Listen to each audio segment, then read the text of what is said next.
Tractate Bava Batra, page 175. We're almost there. We're going to have a big siyum.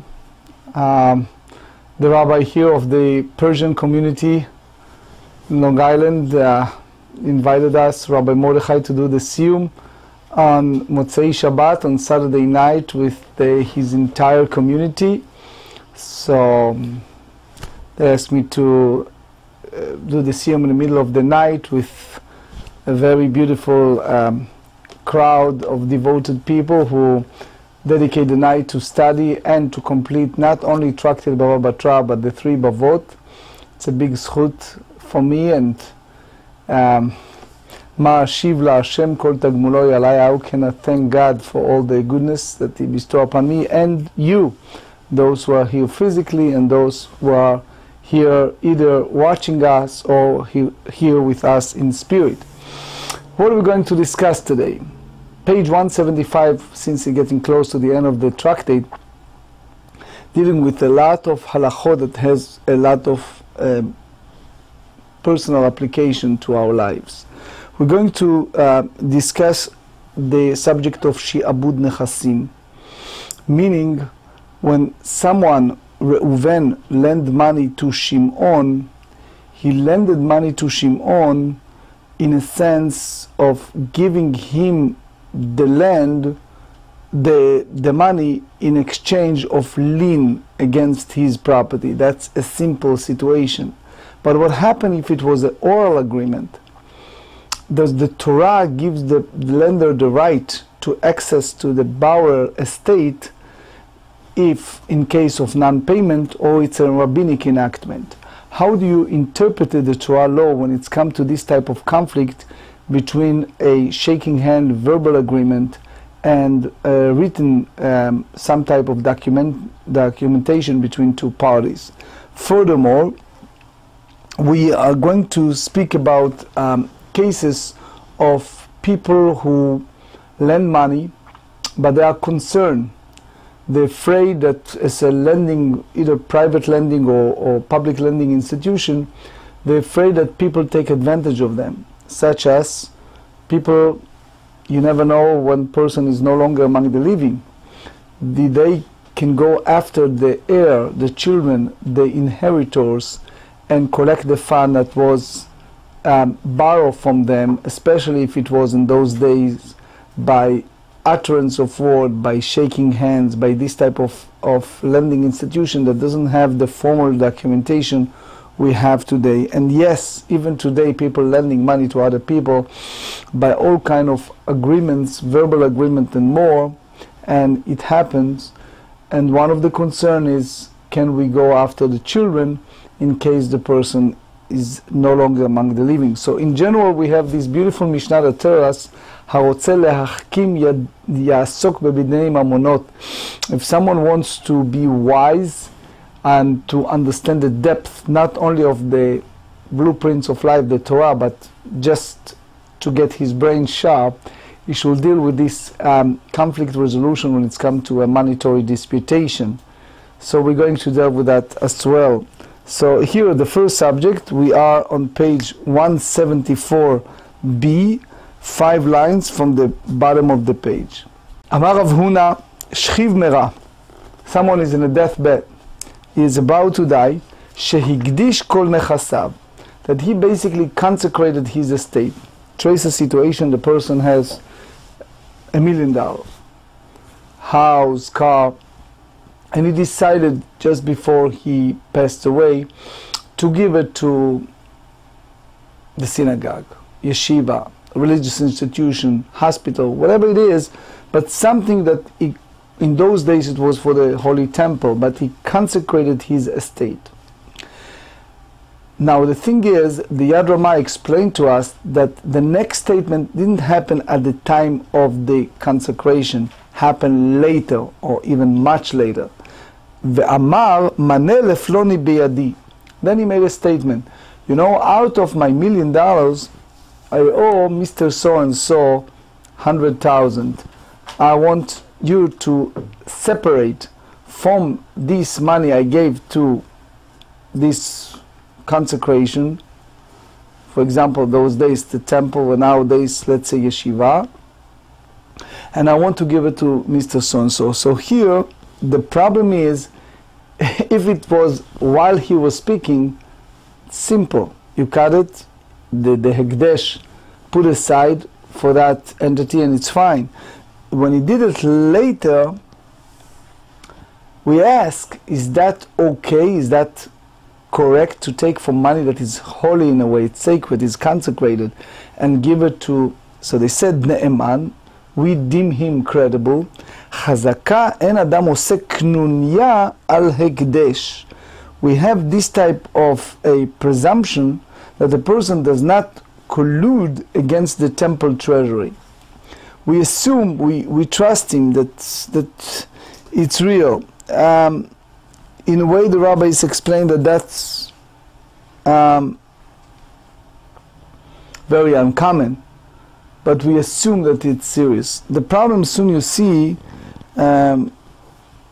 is obviously some rabbis said that he may be just a very greedy person during his lifetime, he just want to make impression.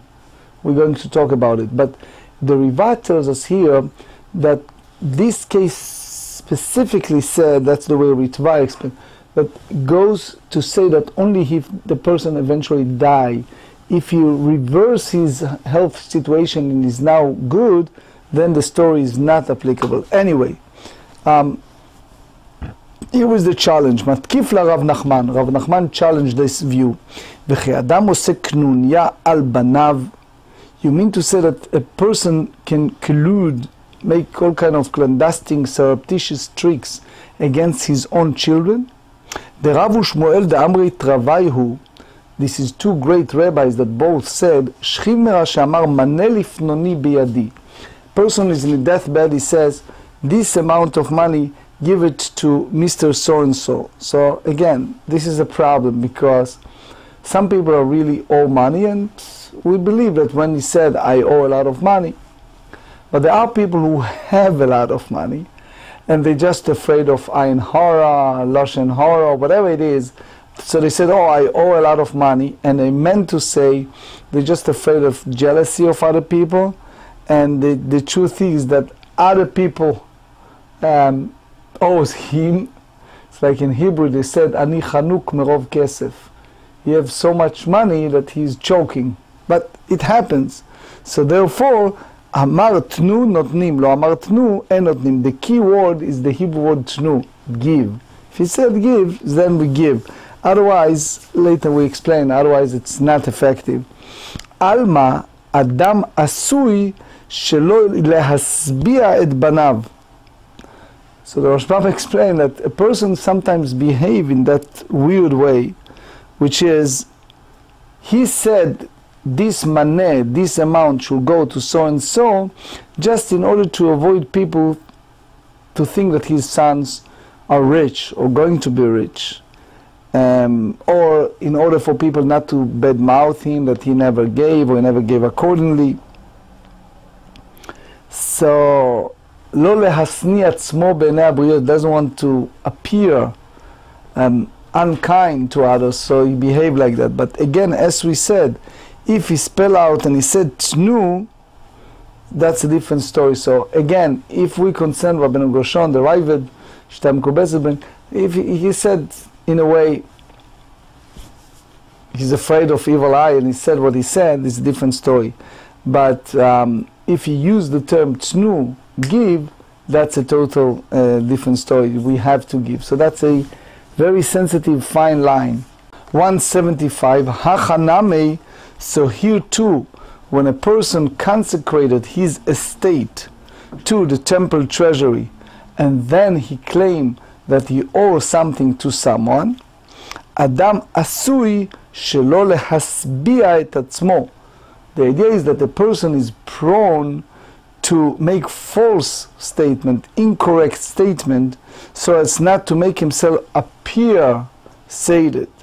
So either the Ritva said he doesn't want people to have kind of the rumors around him, because when people see that the person give $10 million to a institution and all his life he behaved like a indigent, a poor person, people talk about it.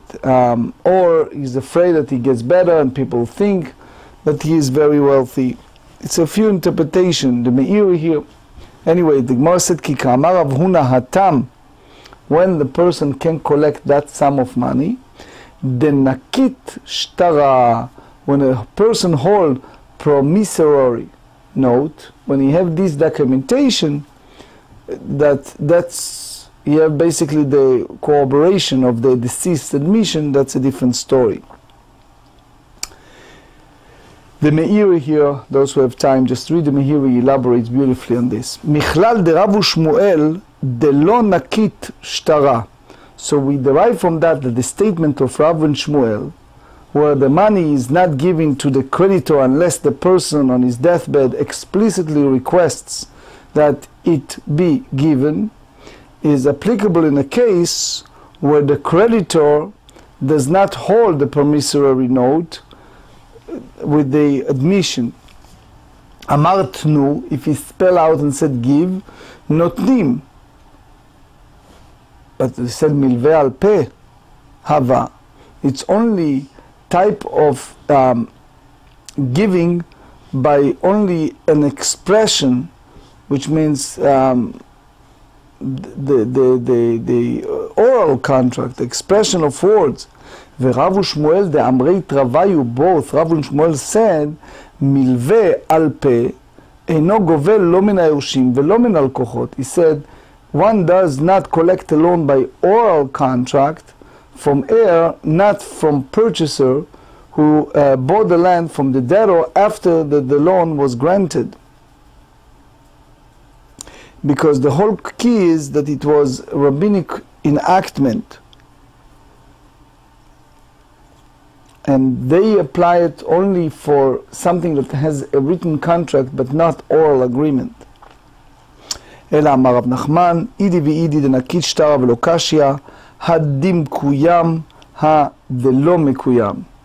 The one ruling has been ratified by the court, the other one not. אמרת נו קיימי להשתרה, if he said give, that's different. We fulfill the obligation of that promissory note. לא אמרת נו לא קיימי להשתרה. Because we, Tosfot explained, we are concerned that it may be fake, it may not real documentation. So he just did it to satiate his kids. So the collector cannot fulfill it until he brings the document. Similar law, Amar Rabbah, Shchiv Merash Amar Mane Lefnone Biyadi. Someone is in a deathbed, has carry a statement, he said, so and so, I owe money. And he passed away. ואמרו יתומים פרענו, and the children, the orphans said, we paid it.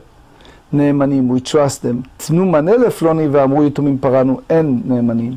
If he said, give it, תנו, and they said, we gave, that's a different story. We don't deem them as credible. So the Gemara says, כלפי ליה, isn't that the opposite? איפכא מסתברא. We understand actually the other way around. Why? Im Amar, if a person said Tnu Mone, give this amount to the so and so, Kevan de Paska vuhon le milta, Ika le meimar de far'ei. Because the father expressed it, said his utterance, we assume that he already paid off the debt. But if the father said Mane lifnoni biyadi, Kevan de lo pasaka vuhon le milta, Ika le meimar de lo pra'ei. Since the father did not make this ruling in a sense of lucid, clear statement, we assume that that debt was not paid. אלא יתמר אחי יתמר, שכיב מרש אמר מנה לפלוני בידי. ואמרו יתומים חזר ואמרנו לאבא פרעתי נאמנים, מייתמה עד קורי מדקר. Since the father did not say to them explicitly, in a lucid way, that they need to pay, it means that he was kind of ambiguous about it, and therefore, since in a way he wasn't sure if it was paid or not, so if the father, the orphan claimed that later the father said, no, I paid it, unfortunately those who are familiar with senior home, assistant living or dealing with the elderly crowd, Sometimes they're not 100% there, sorry. It's a matter of fact that I went today to one of my closest friend, and he described how his mother reached an age that she some moment recognize him, some moment not. So unfortunately it happens to people. It's not only Alzheimer's syndromes, but there are people who say something and then they say something else. So that's the reason why we go this way. The person is in a deathbed. תנו מנה לפלוני ואמרו יתומים, חזר ואמר לנו אבא פרעתי. So the orphan said, the father repeats and he said, I already paid it. אין נאמנים, דאמעיתא דפרעי, לא אבא אמר תנו. The idea is that if is really, we believe that it is, that the father repaid the debt or was uncertain about the matter, he will not say with such assertiveness, give the money to so and so. So therefore, when they come and they say that the father pay, we don't deem them credible. And the Mefarshim deal here with the Ta'anat Migo, if it's applicable or not. But anyway, so now Rava asked two questions in regards to a person who is a shchiv merah, who is in deathbed, that he rules that he owes money. Ba'ei Rava, shchiv merah shehoda. If you have someone who is in a deathbed, who upon hearing someone monetary claim against him admitted owing money to him. Mahu, צריך לומר אתם עדיי, or אין צריך לומר אתם עדיי. So he needs to say to two people, you are my witnesses, or not. In general, we learn both Rashi in Sanhedrin 29 said it, the Rashbam mentioned here, that in order for a person not to say meshateani becha, I just fool you, I make fun, whenever a person admitted that he owes money, you take two witnesses and they are basically testify later on that that's what he said, that's make it an affirmation to his statement. I remember one of my teachers, when he used to officiate wedding, is not only call upon the witnesses, but he said to them, he said to the groom, tell them, atem eidai, you are my witnesses, which is important because then it's kind of affirmation to that. צריך שיאמר כתובו, or אין צריך לומר כתובו. Does he need to say to the witnesses, you have to write that money that owe in a regular note, in a regular documentation, or not? So now they want to elaborate and explain. Adam meshate bishat mita. Unfortunately, sometimes a person, when it's come to the end of his life, he basically, while he's in a deathbed, he can jest, he can make all kind of, or en adam meshate bishat mita, or you don't, or he said that the person not jest at the time of death. So therefore, if not, then you don't need to have witnesses. Ba'atar de ba'aya hadar pashta. After Rava represented the problem, he came with the solution. He said, Ein adam meshate bishat mita. In general, a person does not jest at the time of death. So what we understand, v'divrei shchiv merah kichtuvim v'chimsurim damu. This is something we learn many times, that when a person is in a deathbed, he makes such a statement, it's considered like it's written document and transmitted to the relevant party. We take it in a very serious matter. So therefore, it's like he said, write and give it to him the same. So therefore, the witnesses write, they note whatever it's owed, even if he didn't ask them to do it. So now the last Mishnah, Sheikhianu. The last Mishnah, it's not only the end of the Tractate Bava Batra, but also the end of the three important Tractate Bava Kama, Bava Metziah, and Bava Batra. And I just want to give you a little heads up that in Hashem, when we get to the Siyum, we're going to join a book called Maaseh Rokeach. And Maaseh Rokeach try to explain that it's relate to the 10 Sfirot. The Sfirat Chabad, Chokhmat Bina Vadat, is the first three, which is Tractate Bava Kama. The other 6 Sefirot is the Bava Metziah, and Sfirat Malchut, which is the core Sefirah that dealing with a completion, dealing here with the Ol Ilchot Areivut, that we are responsible for each other. So that's the last one. And obviously they said before the end of the days, this is something that needs to have a special tikkun, and that's the reason why Maaseh Rokeach said that that's the last Mishnah, the completion of this tractate, and actually the 3 Masechtot of Bavot. Now, here is the issue between man and his fellow. Reuven lent money to Shimon. So the borrower at the time of collecting the fund, Hamalve et Chavero Bishtar, meaning Reuven gives money to Shimon in exchange of a document, because Shimon does not carry an estate that Reuven can put a lien against the estate. Gove min chasim mishu'abadim.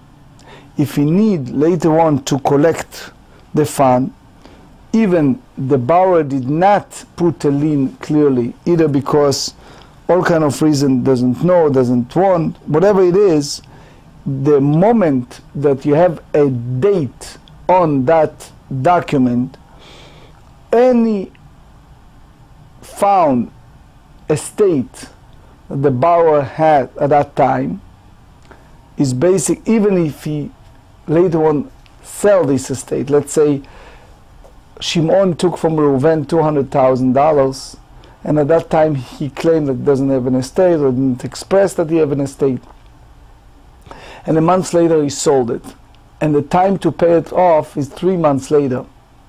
3 months later he really have nothing. Reuven has the right, since at the time of the loan Shimon has this estate that's worth the 200,000, and it was sold after the loan was taken, the lender has the right to collect directly gove min chasim mishu'abadim. But if he does this, so he basically can repossess the estate. But if someone lend money, Reuven lend money to Shimon al yedei eidim, by having witnesses to the action of lending the money, but there is no documentations, govim min chasim bnei chorin. So you collected only from a free of lien estate, because this was something that wasn't, the witnesses will not promulgate that Reuven lent money to Shimon. Why? Because Shimon doesn't want to spread the word that people know that he's in kind of press for funds situation, and he's particularly concerned that doesn't want his product or his estate to go down just because people want to take advantage of his current situation. So therefore, the one who borrow money just by utterance, oral agreement, if those witnesses were there, the lender can collect only from the estate that is total free, that basically the borrower purchased or had after the matter of loan, but nothing that have a lien he cannot collect from those estates. Page 175b. Hotzi alav ktav yado shu chayav lo. If one present a debtor a document in the handwriting of the debtor stating that he owes him money to him, but there's no witnesses that sign on the document. So he said, I'm so and so, owe money to so and so, but there's no witnesses that signed it. So the Bet Yosef, you see it in Choshen Mishpat 39, you see it also in the 69.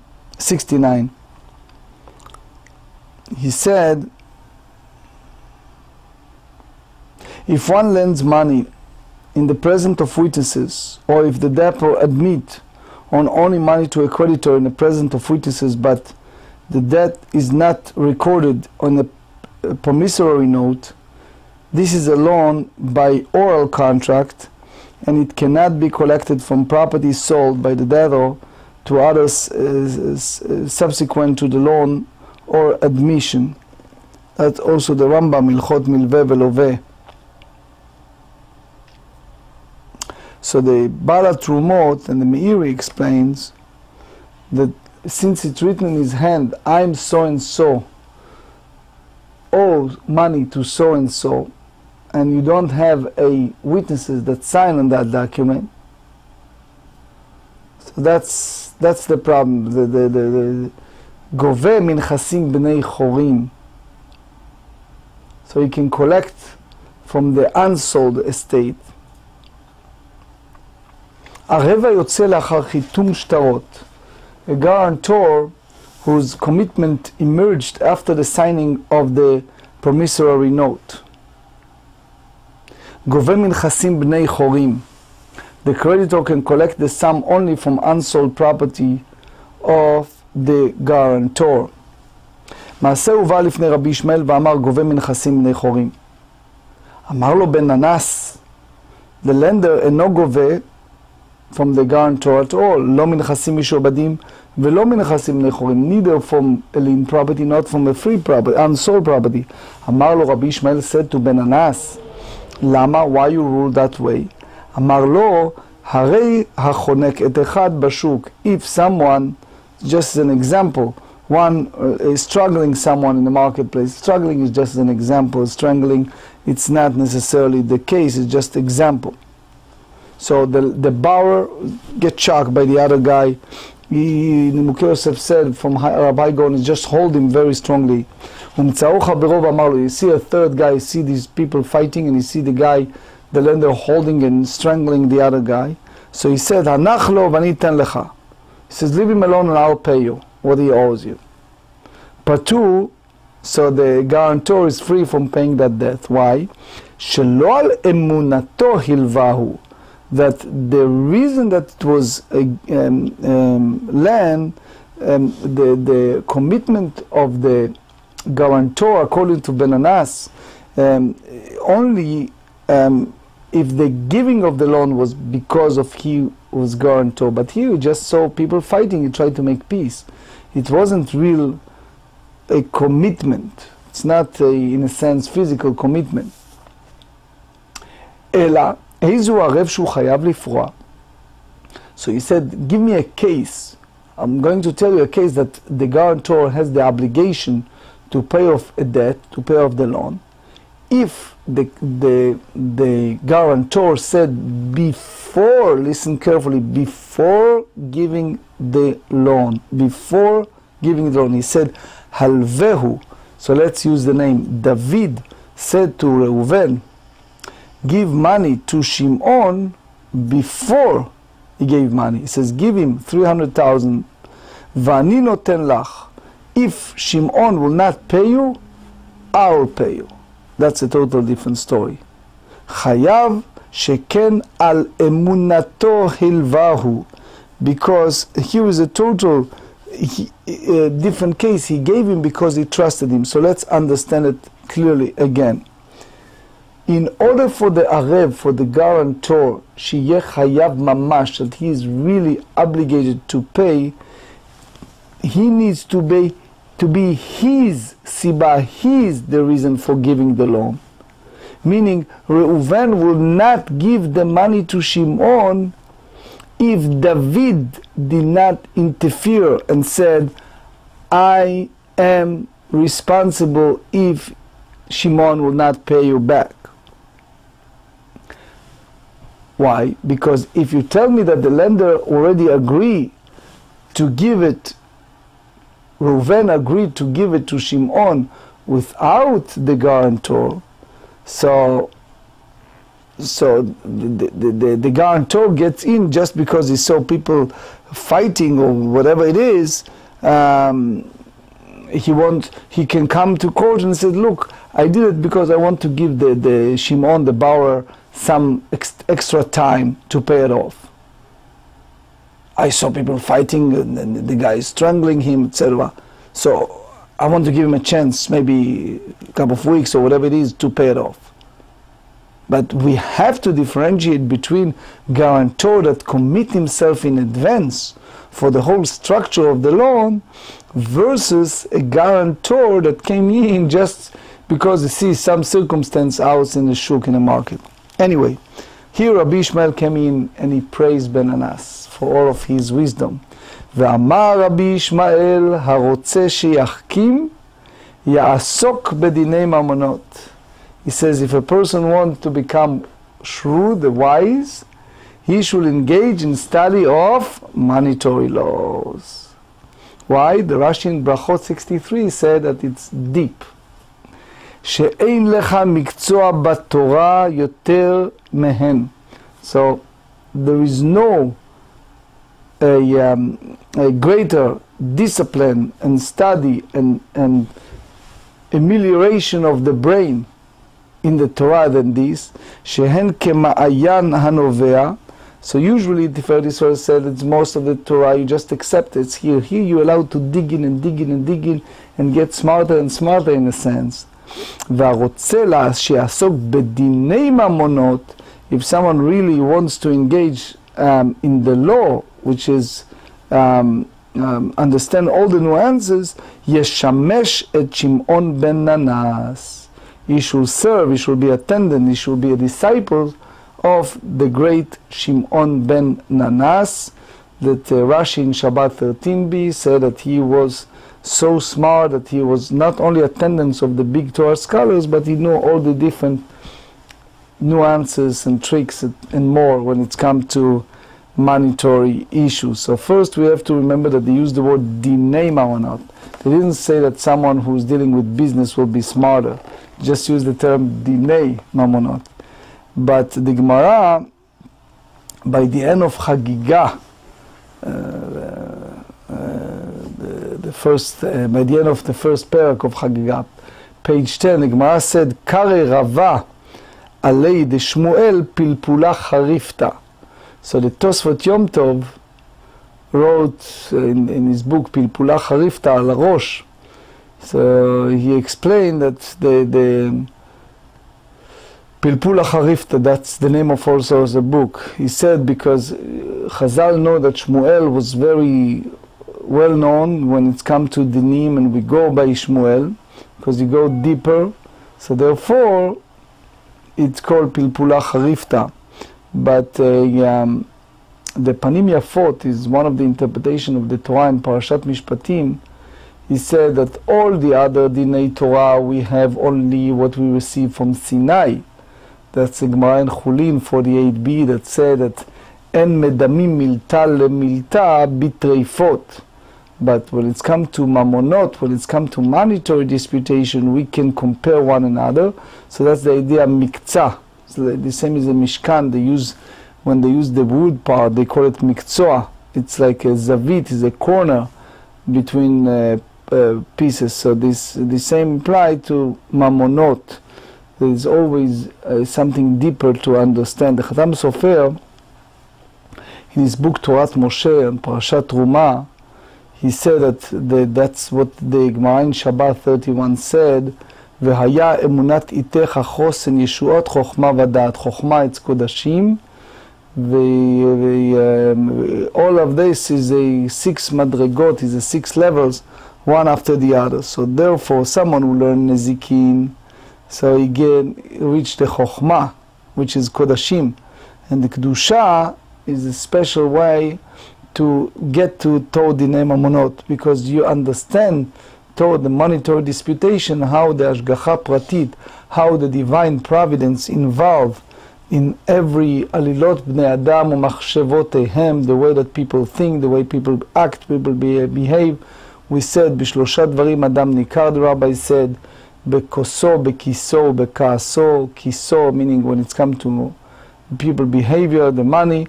That's what Rabbi Yochanan ben Zakkai said. We learn it in page 89b. So that's the idea. Chokhmah, it's a kodashim. That's the Chafetz Chaim also said in Torah. The Ben Yoyada in Brachot 63b said that that's the idea of mikveh and ma'ayan. Mikveh, the ritual bath, and ma'ayan is the pure spring water.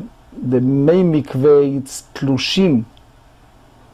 So if a person take from his water, you cannot add from the karka, versus mei ma'ayan, the total spring water. Even you take a lot of money, always you have more and more water. So that's dinei mamonot compared to mei ma'ayan. that which means that even a place that you don't have halakha psuka, a clear halakha, a person is capable, meaning the dayan, the rabbinic judge, can decide the way that he thinks is right, and is in a way mechadesh, versus in isur ve'eter, it's different.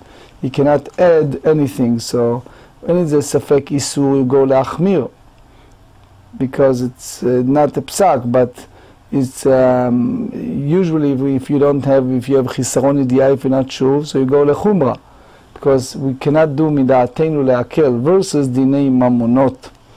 Anyway, so that's a little bit חידושים of the Mishnah. אמר אולה, דבר תורה אחד מלווה בשטר ואחד מלווה על פה גובה מנכסים משועבדים. Here the big question is, when you go by the Torah law, so the Torah law, when someone owes money and you have a loan, so you have one type of loan that is a written contract, you have another one is an oral contract. So the question is, what is the Torah law? The Torah said that the person can access to a lien property or not.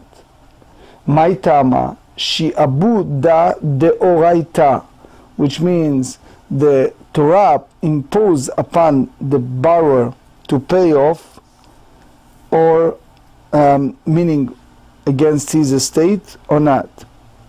So the big question is, if the Chazal, if the sages are machmir or mekel when it's come to Dvar Torah. That's a discussion among the Mefarshim. The Ktsot HaChoshen and Lamentet elaborates how far you go with it, but they said mishum velamatam amru milveh al penu gover mechasim lechorim. What the sages said that oral contract, oral agreements can collected only from the free unsold estate. Mishum pseida de lekachot, because it's no pirsum, is no promulgation, is no words out, so that he owes money. So therefore, you do that. If the sage is concerned about the lekochot, milveh beshtar nami, even a contractual agreement. So they said atam inhu ninhu deafsid anafshaihu. So over there it's different, because they brought it upon they lost upon themselves by contracts. Loan or by oral contract are often impossible to discover, even with a very deep, serious investigation. Not everyone agrees. Rabbah disputed, ורבא אמר דבר תורה אחד מלווה בשטר ואחד מלווה בפה אינו גובל נכסים לחורים. No, by the biblical terms, regardless if it is a contractual agreement or oral agreement, the collection can be only from a free, unsold estate. My ta'ama shi'abuda lav deoraita. The reason it's because the property of the debtor is not lien by the Torah law. So even he needs to pay it by the Torah law, but there are some say that that's applied only to a estate that was sold or given to someone else. The Ktsot HaChoshen, Tivot HaMishpat have a big discussion how you go, but Tosfot here said that the Torah did not impose the shi'abud nechasim, the lien against the estate for that debt. It's because the whole idea of akna'ah lechatzain that Rabbi Akiva Eiger also speak about it. You cannot make a matter of acquisition in part. It has to be a full matter of transactions between properties. But there's another thought. You see how deep the rabbi is thinking. ומאי טעם אמרו מלווה בשטר גובה מנכסים משועבדים כדי שלא תנעול דלת בפני לווים. Because obviously lender feels that he cannot collect what he owes. They avoid people, the lending institution, from lending money to people. Yache milveh al penami. That's the case even oral agreement too. Hatam leit lekala. Over there it's not known. There's no publicity associated with it. So the purchaser often cannot find out about it even after a very serious investigation. So therefore there is a loss involved here if the sages institute to collect from lien estate. Rabba said in page 124b, when it's come to a firstborn son that he entitled to get the estate for his father, and we explained many times, that apply only to the estate that the father has during his lifetime. Gavu karka yeshlo, if they collect estates that the firstborn have double portion, that's the basically chazaka bechayav.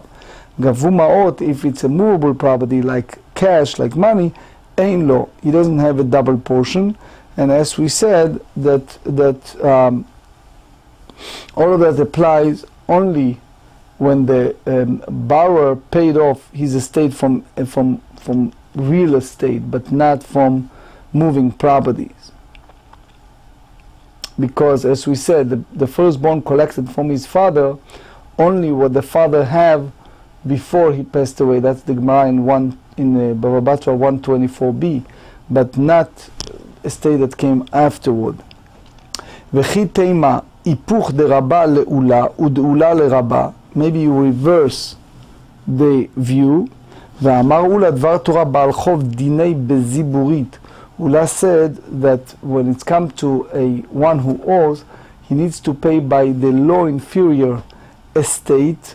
So it means that the estate of the borrower is basically linked to the lender by the Torah, by the biblical terms.